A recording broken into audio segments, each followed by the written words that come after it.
Et c'est l'heure de l'invité de Midi Info, coup de projecteur sur le rapport de la Cour des comptes 2024-2025. Et pour en parler, nous sommes en direct depuis Rabat avec Monsieur Kamel Daoudi, coordonnateur général des travaux des juridictions financières, rapporteur général de la Cour des comptes. Bonjour monsieur et bienvenue. Bonjour. Alors le rapport annuel de la Cour des comptes 2025 met en lumière les efforts du Maroc pour améliorer la gestion publique et aussi renforcer la transparence. Pouvez-vous nous détailler un peu plus les résultats des missions d'évaluation de stratégie, programmes et projets publics ? Merci Madame pour cette opportunité.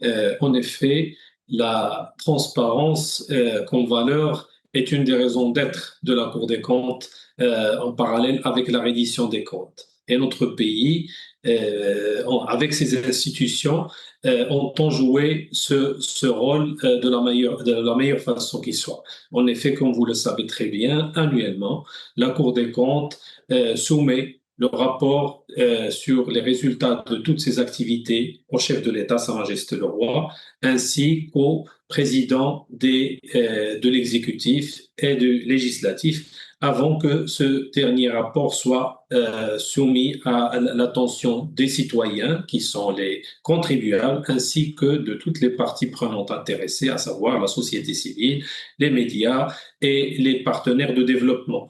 Bien entendu, ce rapport regroupe le résultat de ces différentes missions de contrôle, d'évaluation, comme vous l'avez dit, de programmes et projets publics. Nous y détaillons chiffres à l'appui et avec toute la contradiction qui se doit avec les parties auditées, les points positifs, les points forts que nous constatons, mais aussi les points faibles, les raisons des écarts, et nous assortons tout cela avec des recommandations pour améliorer justement la gestion publique, parce que c'est ça le but final de notre travail, c'est améliorer la gestion des services publics pour l'intérêt du citoyen.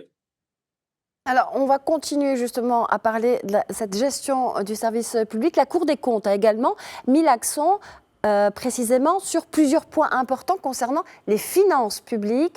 Comment la Cour compte-t-elle intervenir pour assurer une gestion prudente et aussi une accélération des réformes pour garantir une trajectoire économique soutenable ? En effet, comme vous le savez très bien, la stabilité de tout État est basée en bonne partie sur sa stabilité financière, d'où l'intérêt accordé à un certain nombre d'indicateurs macroéconomiques. Nous suivons, comme toutes les parties intéressées, la croissance, la dette, l'inflation, le déficit, mais aussi certains indicateurs stratégiques à long terme. Notamment, je citerai la viabilité des systèmes de retraite ou de protection sociale. D'où notre intérêt à toutes ces dimensions-là. Nous le faisons d'une façon continue parce que nous disposons au sein de la Cour d'une chambre, c'est d'ailleurs la plus importante en termes d'effectifs, la chambre financière, qui est en échange permanent avec le département de l'économie et des finances.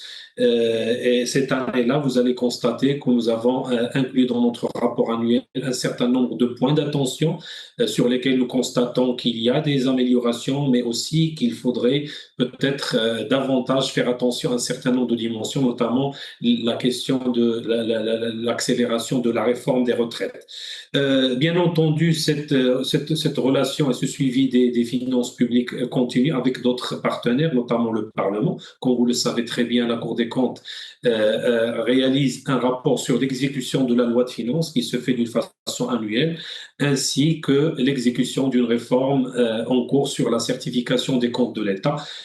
Tout cela pour donner la réalité des chiffres et continuer sur cette tendance de soutenabilité, d'amélioration et de veille pour la stabilité de notre économie.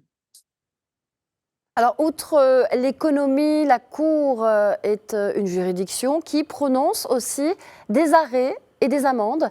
Les juridictions financières ont rendu au titre de 2024-2025 un total de 4 452 arrêts et jugements.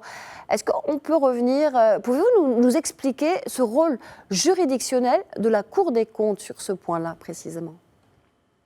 Très bien. La Cour des comptes, en tant qu'institution supérieure de contrôle dans notre pays, est une juridiction. Et l'origine même de sa qualification de juridiction provient du fait qu'elle était chargée de vérifier, de contrôler les comptes des comptables publics, des organismes publics, à travers des juges. Donc, nous avons un parquet général, nous avons des magistrats de siège et nous statuons sur ces comptes-là.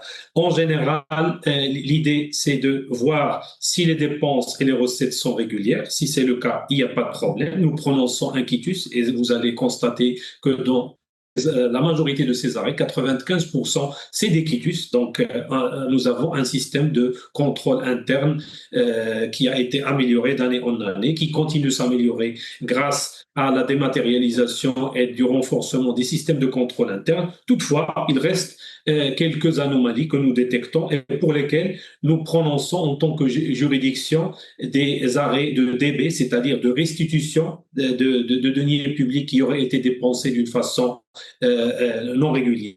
Et bien entendu, vous allez voir que le chiffre de CDB, quand même, c'est 58 millions de dirhams.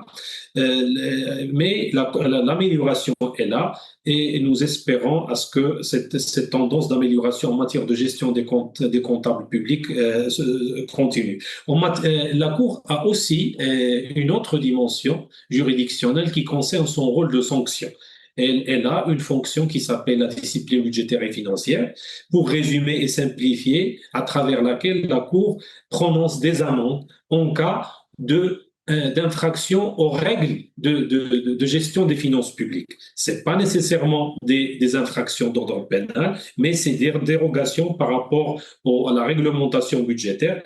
Et si ces infractions sont confirmées, nous prononçons des amendes. Alors pour cette année, les juridictions financières ont prononcé quelque chose comme 4 millions de dirhams.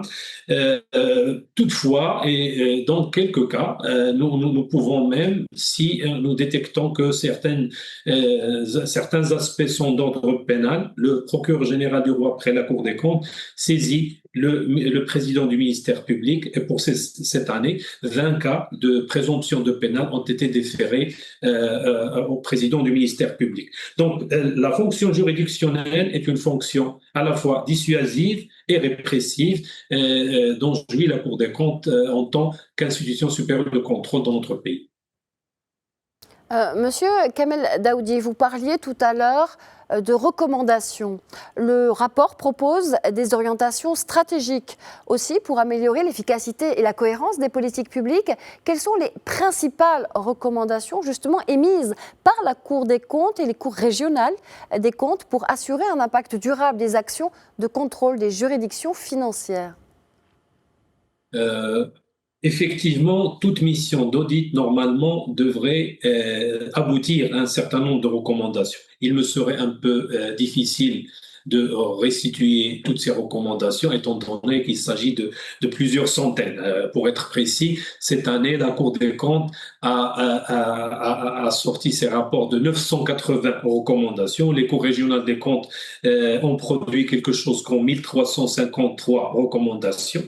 Ce que nous conseillons vivement, c'est-à-dire déjà ces recommandations-là sont agréées avec les parties auditées, donc nous les invitons justement dans le sens que vous avez indiqué pour améliorer la gestion publique à accorder tout l'intérêt à l'implémentation des recommandations. Nous constatons, en valeur d'aujourd'hui, quand même que 12% de recommandations au niveau territorial ne sont pas mises en place. Au niveau central, la part des recommandations non implémentées s'élève pratiquement au tiers.